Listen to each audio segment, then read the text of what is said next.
You are watching an online intensive of the Dance of the Eye and the Hand. Introduction to Color, Lesson 1. This is the beginning of 4 sessions on Introduction to Using Color in Chinese Painting. And we'll cover a couple of different options for setting up your palette and then demonstrate how to use the different colors, which colors are semi-transparent, which are opaque, and how those can be used differently. And also looking at building some skill with which to build colors, mix colors. And in the process of these 4 lessons, we will complete one landscape based on a painting by Shenzhou. So to get started, Chinese watercolors come in several different forms. One are chips. They're like dried watercolors. This is more traditional. You could buy these and then put them in a container, and just each time you're using them, add some water to the brush and lift off the color like you would a dried watercolor. That's one option, less used. Most common would be Marie's watercolors. This is a basic set of 12. My own history is that I've learned how to do color from 2 different Chinese masters. Each one had a different way of both setting up their palette and of using the watercolors. For those of you who've studied with me before, I would set up a tray of 8 colors. It's based on what I consider to be Locktock's palette. In this tray of 8, we would not use the opaque white. We would not use the rouge or what is it called, the scarlet, and we would not use this particular blue. So that would leave us with 8. And the way I have taught this in the past would be then to take a little plastic container and set up stone green, stone blue, indigo, yellow, vermilion, cinnabar, burnt sienna, and carmine as a basic palette. And that you can make most of the colors you wish from those. This is how I learned from Mr. Locktock, from my long-term teacher, Hong Zhang. You would use a more expanded palette, including the opaque white and others, and keep, in this case, keep the colors in the tubes and use some kind of palette or dishes to pour out a little bit of color as you're going to do it. I will be teaching from both ways as it feels right. Either one works, and there are advantages to both. But we'll start with opening the colors. They come, when they come in tubes, they're closed. They're sealed. You want to take, and carefully, because these things can tear open and then you have color all over yourself. Take the plastic cap off, and there's just a little bit of like tin foil covering that you take off, and then it should be open. Sometimes there's a plastic seal on top of that, and you can maybe take a paper clip or a little knife just to make the seal, and then you can squirt some of that into your dish. The advantage of keeping them in the tubes is that you can pour out a little bit. You get intense color from the get-go. When you're using them dried in containers, it takes more work to take a little bit of water on your brush and lift off some, mix in the dish, lift off some, mix in the dish. The advantage to this is that often if you leave it in the tubes will dry out and you lose all that color. Here you get all the color and you're not having any waste that way. The advantage to keeping it in the tubes and using it full strength is you can get to color much faster and a little bit easier in mixing colors. But again, we'll teach in both directions and see where that gets us. So we're going to start by preparing. I'm just going to prepare a sheet that I have folded just in half, in half, in half, in half, in half, in half. Squeeze it tightly, and now I have this nice grid of squares, which I'm going to use to just create a little demo palette that we can see how the colors are applied and also a little bit of how to mix them. So let's get started.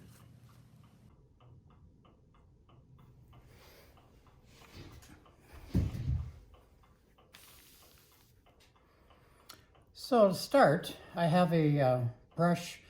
I generally use old brushes or worn out brushes to do color.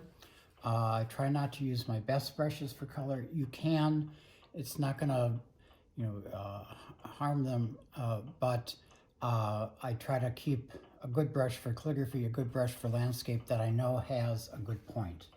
So if I have a good brush, I'll set that aside and maybe use one that has lost its point. Often I will use, for doing color work, brushes that are soft hairs, which is generally a white hair to begin with. I'm going to get it a little bit wet, wick off some of that, and we're going to make a little palette here, a little demo board. And I will start with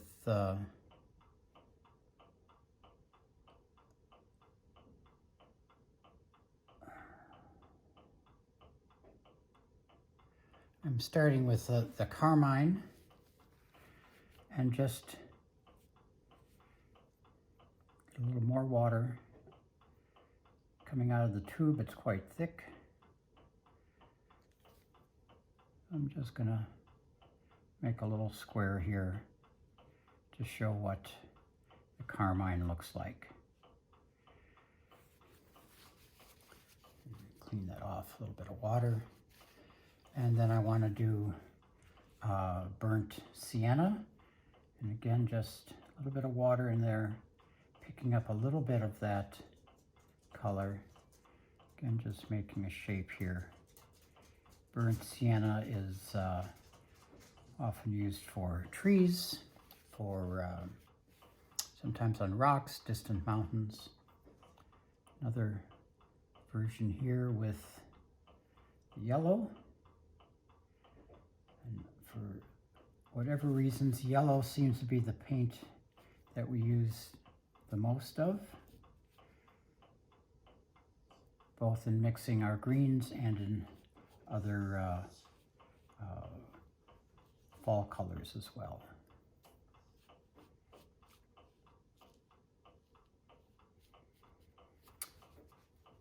So we have burnt sienna, carmine, yellow. Now I'll go to the blue, the indigo, which is a very basic blue.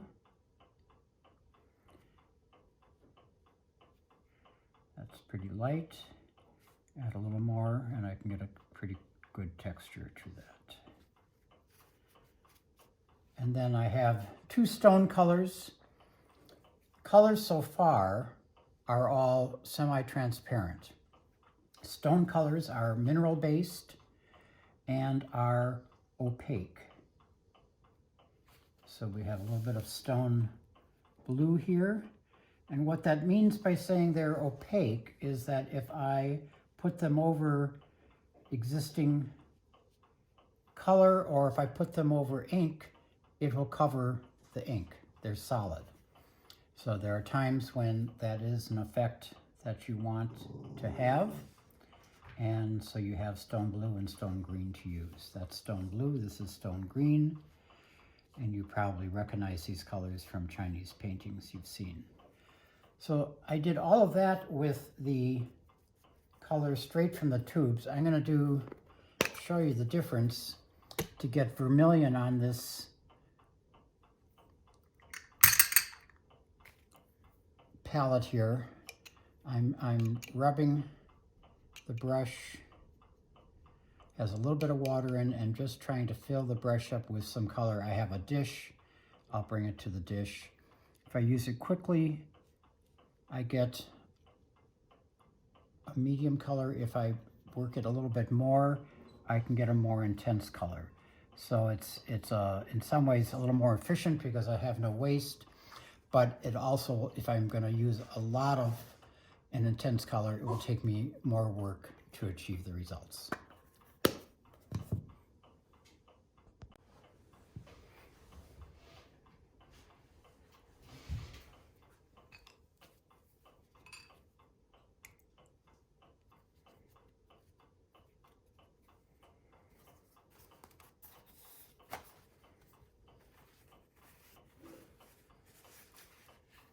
So now I want to show just a little bit of what happens if we start combining some of these. The yellow and the indigo, if I take a little bit of the yellow and a little bit of the indigo,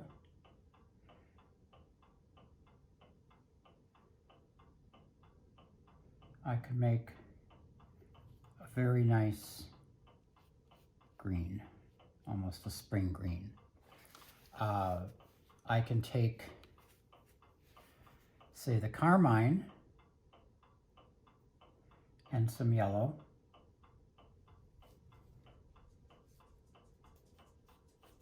oops, a little more yellow,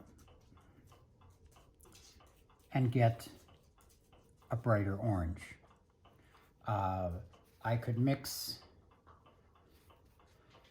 the carmine with the burnt sienna. If I'm doing, say, pine trees, barks of trees, and I want a little darker, a little browner color, if I use the burnt sienna with carmine, I can change that tone. So with just these particular colors, we can create a whole palette of ranges. Now, as I said earlier, this particular palette I consider Mr. Locktock's palette, which he got from his Chinese teacher, who got it from Corot. So there's a European influence in this particular palette. Other Chinese painters, other schools of thought will include additional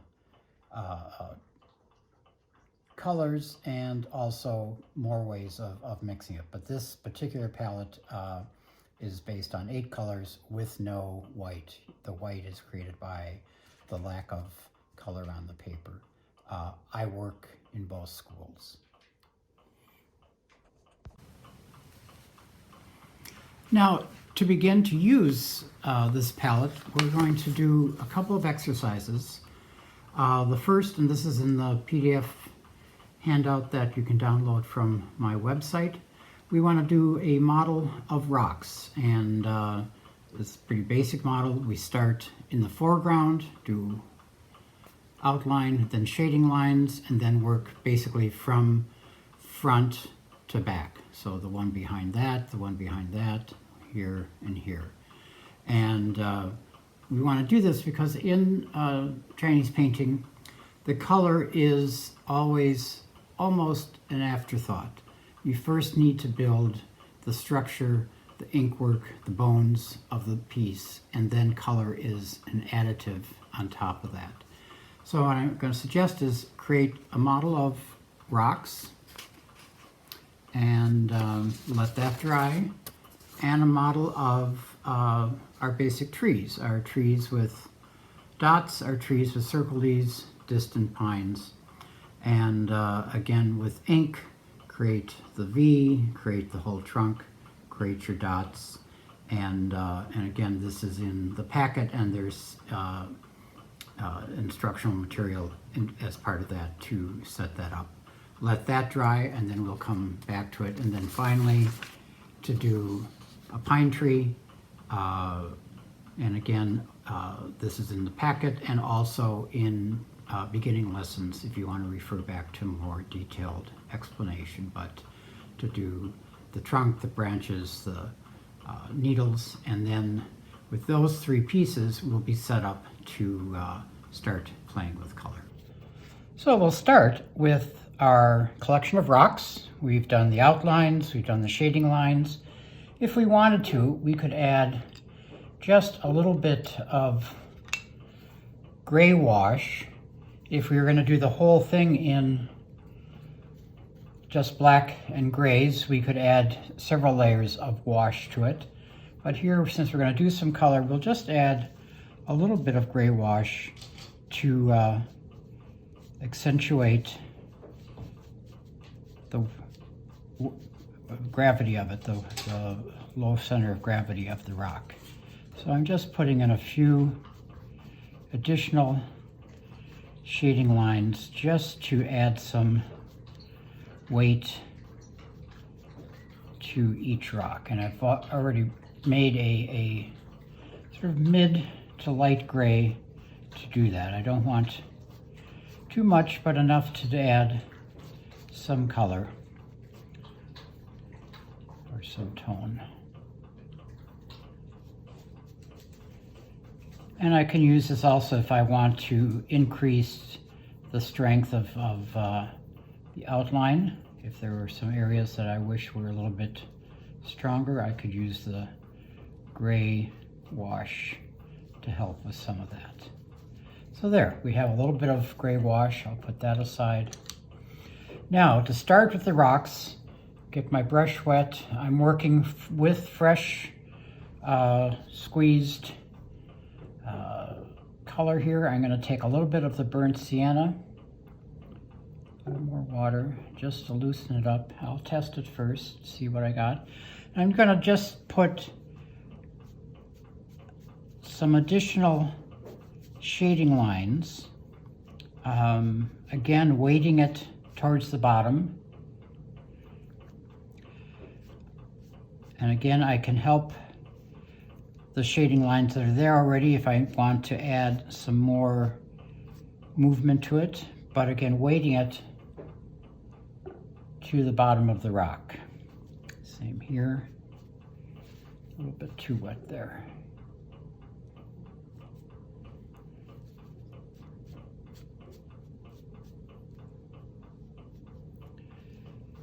And although I would call this wash, it's not like we are covering the whole piece with a layer of color or tone. We're still using the stroke. The basis of this is always the stroke, but I'm just trying to add a little more weight to the bottom of the form of the rock.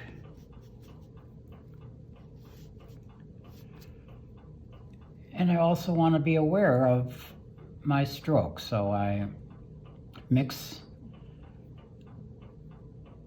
the brush well, I test it, and then can add more wash to the piece.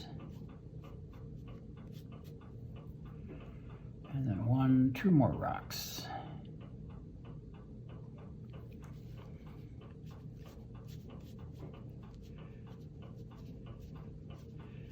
So being aware of my stroke, wanting to have that add some dynamic and some power to the piece.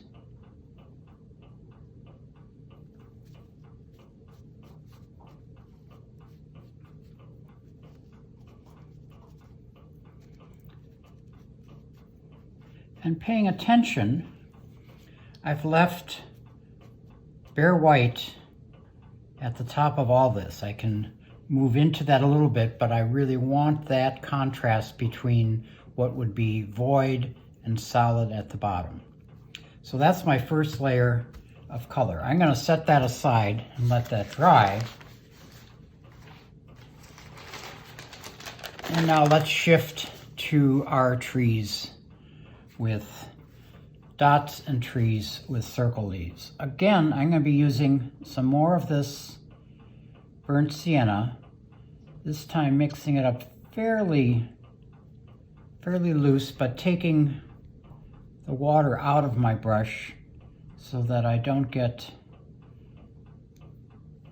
too much of a flood. And what I'm going to start with on the trees, and we do this on these trees, we do it on pine, is to do the branches and the trunk first in terms of color.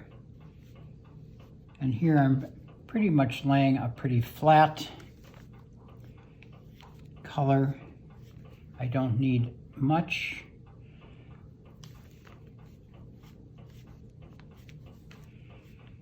And I want to be sure I'm sort of keeping a light touch, because I don't want this to bleed beyond the outlines. Do this to our other one. Again, starting with the branches, almost the opposite of how we painted the structure to begin with, starting at the top and working downward. And again, pretty light strokes so that I don't get a lot of pressure on the page and a lot of spread in the color.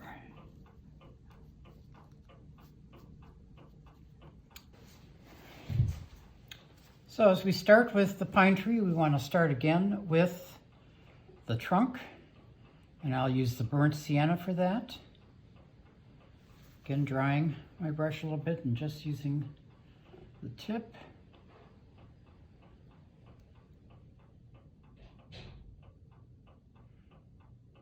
And when I tap my brush like this, I can see the color that's coming off it. It gives me a sense of what, how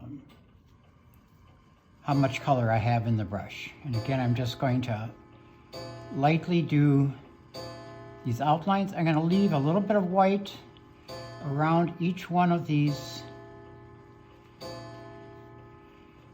knot holes. And as I come down,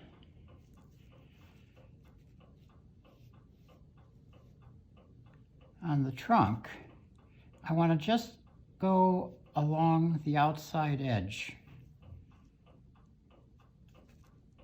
of the trunk. I want to leave the center still white, and we'll add some layers, and that'll help add some depth and shape to the piece. Again, I'm just kind of going around the knot holes, now doing the roots. And I'll let that set for a while, but it'll set up well enough to keep the green ink off of the trunk, which is part of what we're trying to accomplish here. We want, when we do pine tree, when we do other trees, take care in drawing the branches, but then the leaves generally are riding on top of those outlines, because I still want to be able to see the strength of your stroke. So I'll dry off my brush, and now we'll switch to some green. Again, just taking a little bit of yellow and a little bit of the indigo. Make a nice pine green. Take some of this water out, and I'm going to take a little bit more because we have a lot of needles to do. And then again, dry that off, test it. So with the needles, I can basically go to the center of each one of these groups, press and hold.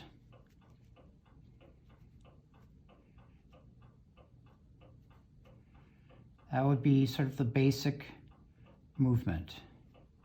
Now, to make that a little more interesting, I could come back and hold a little bit more. And the more I hold and it spreads, more water is going into this, so that as this spreads out, it is going to be more of a gradient than if I just do a quick hold and move on. So again, if I just press and hold, let it bleed. And here I'm doing like I did with the dot leaves of holding for a long time to get a large wet dot, filling in a little bit there. And in doing the needles, the color can cover the entire thing or just part of it, or be reaching past it and beyond. And again, remembering that what we see is not how this is going to dry. So this is probably, may look quite nice right now, but it probably will dry back at half of this. So we may come over this again to accentuate the color.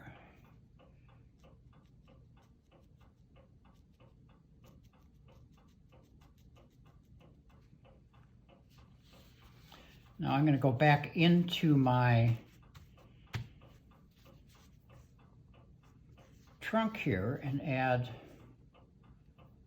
a little stronger color. I'm going to just add a little bit of the carmine to it, add a little bit of red to it, and I'm taking more pigment. I want a stronger, more solid color, as I want to just really lightly touch along the edges here.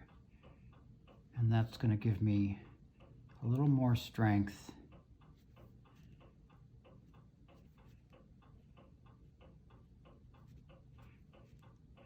And again, just leaving some white around those knot holes.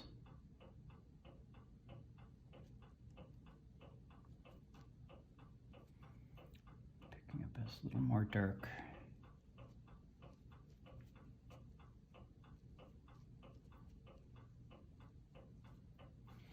And I can add a little more color to these branches as well.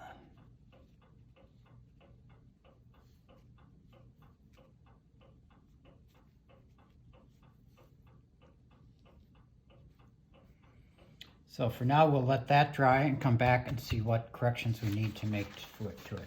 Let's go back to our rocks. Boy, that really dried back a lot. So I'm going to start this time with adding some blue-green to it for those rocks. Again, taking some of that water out. And here, again, making strokes like I was doing the shading lines. And they can, in some cases, go right on top of what's there, or they can be additional to it and add more texture and depth. And again, I'm weighting it to the bottom to put that low center of gravity into the rock. And you can go from top to bottom or bottom to top. It really doesn't matter. I would go in the direction where you feel you're getting the strongest stroke. And again, I'm not wanting this to be just a pure wash. I'm wanting it to have some sense of stroke and line to it as you do it.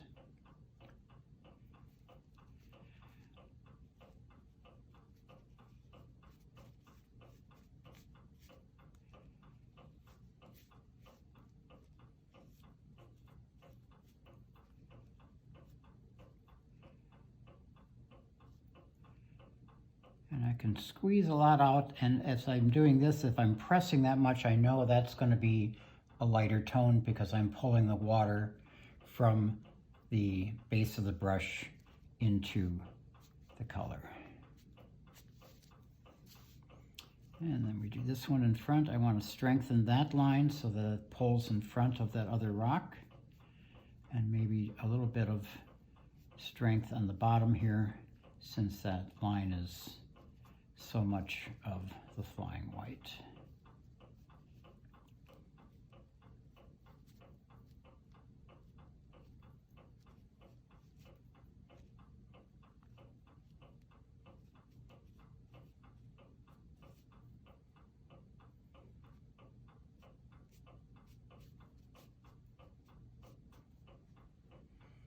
So there's level 2.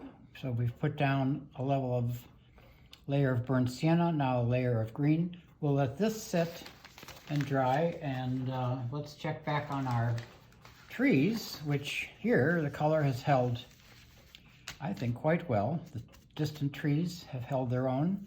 I'm going to add another layer to this, to the tree with dot leaves, and just make that a little bluer. And hopefully this will show you how we can build layers with putting undercolor and then color on top. Let's get a little bit more here.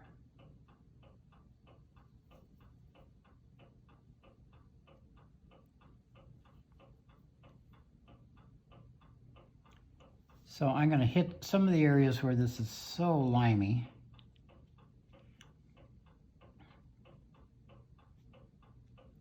Hit some of them individual, so I have some differentiation, some of them more solid. Adding a little more to some of these more solid areas.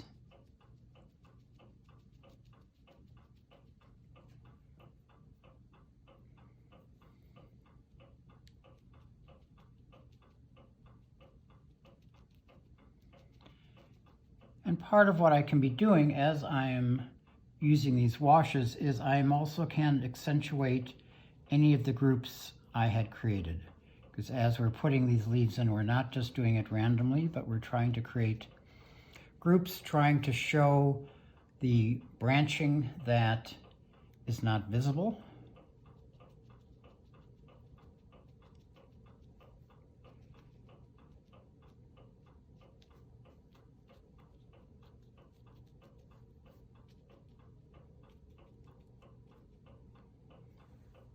There. Now to this one, I want to do is add a background of yellow just to enhance it. So I put a little bit of water in my dish, pick up some pure yellow. I'm going to also add just a little bit of burnt sienna to that to take some of the shine off of that yellow, so it's more of an autumn yellow. So basically yellow, but then some burnt sienna behind it, and we'll start adding that as a secondary layer to this tree of primarily orange colored leaves.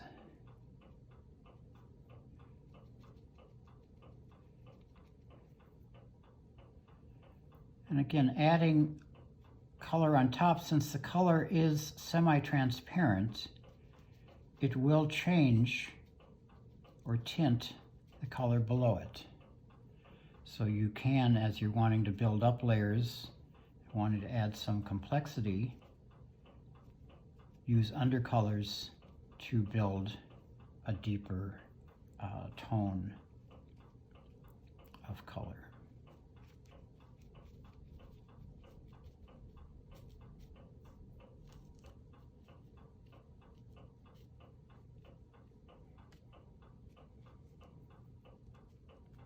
And there. So I would say this is complete. Let's go back and check our pine tree.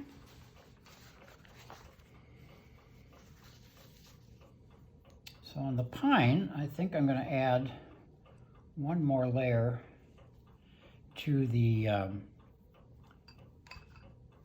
trunk, just to get a little more definition. And I think for that, I'm going to just use a little bit of gray, fairly dry, but again, I'm running it along just barely on the edge. And it's a pretty dry brush. I'm not doing too much, but just to thicken up that edge so there's a little more depth and curve to it.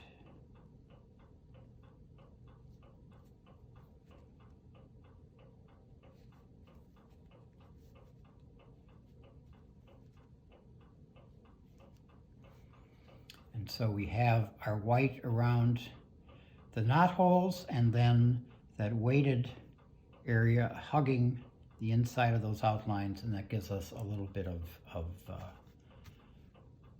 depth. Now lastly, on the pine, I'm going to add just a few dots, and dots are really energy points. They're a way to either fix if there's weakness in the line or in the shape.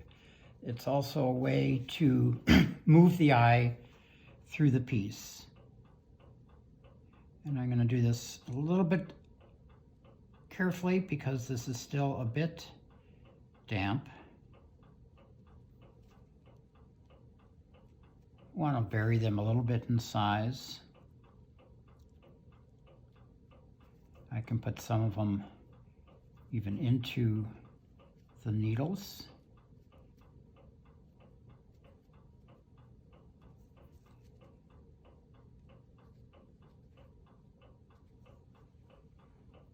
And then maybe some to show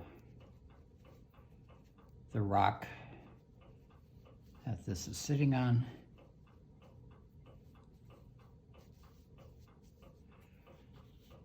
And there we have a complete pine. Let's go back one more time to the rocks.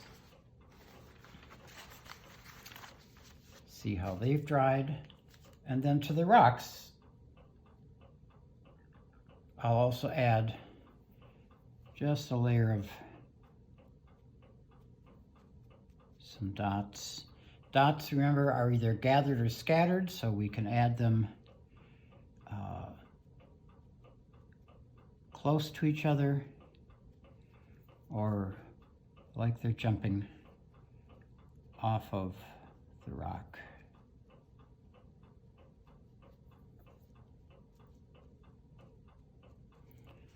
And varying a little bit in size, but trying to add some energy where energy may be needed.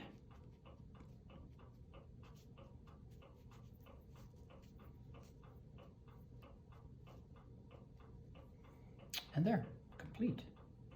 So that is our intro to color. Let's give that a try. Before you go, please note there's a PDF on the website for each lesson containing the models for each lesson and supplementary material for each lesson. You have been watching Distance Learning from Laughing Waters Studio.